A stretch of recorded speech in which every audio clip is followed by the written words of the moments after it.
Okay, guys, me and Professor, here is the tier list meta of DK. Now, Junebug did beat Zane last year. This year, 2025. This is when Zane was in that little slump. I think Zane's having one of his best years ever, though.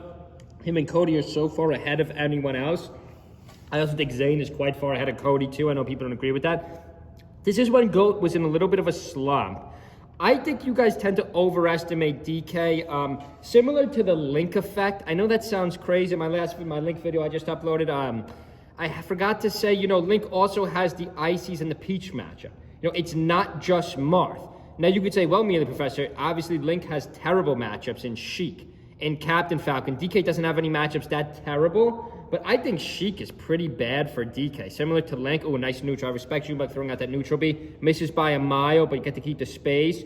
I believe Junebug's going to win this set. I don't know why Zane picks back to Dreamland. Oh, no, it's a 1-1 set. It's a 1-1 set. If Junebug takes this, this is probably how he's going to win the set. I don't think this is a terrible match. Then again, if I'm going to be the one arguing on my channel that if you have a good matchup, kind of similar to my Link argument again, if I'm the one arguing that DK has a good matchup against Fox, if DK Fox is not terrible, and I don't think this is as bad as you think either. Maybe the faster characters are what beat DK, but again, I don't think DK really beats any of the high tiers, whereas I think Link actually gets closer to the high tiers than DK does, especially Marth, Peach, and Ices.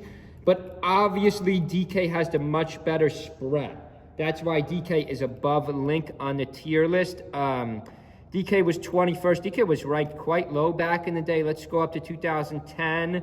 The tier list meta changes of DK over time. DK is, where's DK? I actually can't find DK here. Okay, right here. Okay, so 15th. So DK goes up a little bit there. Let's scroll all the way down to 2015. DK 17th. I mean, DK hasn't been that much higher than Link. DK 2021 goes up to 16th. DK's only been a tiny bit above Link in the tier list over the years.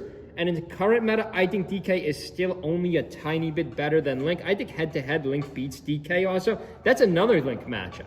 I should have made a longer Link tier list change video because I main Link. I do have a lot of Link intel for you guys. I think Link beats DK. But putting Link aside, I mean, DK does have good matchups in the high tier. DK has a good spread, almost like a Luigi spread, where I don't think he beats Fox or Marth.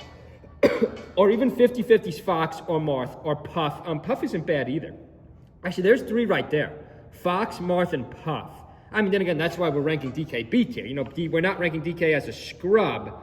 But the problem, DK doesn't beat any of these characters. I don't think DK's stage spread is as good as we think.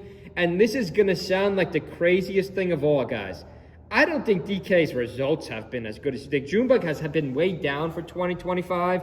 I know there's a couple other DKs, the DK with the really long gamer tag, with a C I'm not going to attempt to say, or a Kier. There's a couple other DKs floating around, but they just haven't pushed this character.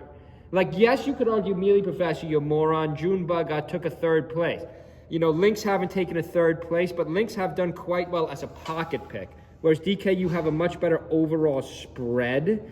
So it's kind of like a tough choice. It's kind of like a tough choice in the tier list. What do you like respect more? Overall spread, or do you respect the pocket pick matchup? It's like a hard call to make. 4:55 on the clock. This is when he takes third. Make sure you guys subscribe. Leave a comment below. Stay with our channel. Am I right or wrong about the DK meta? See you guys.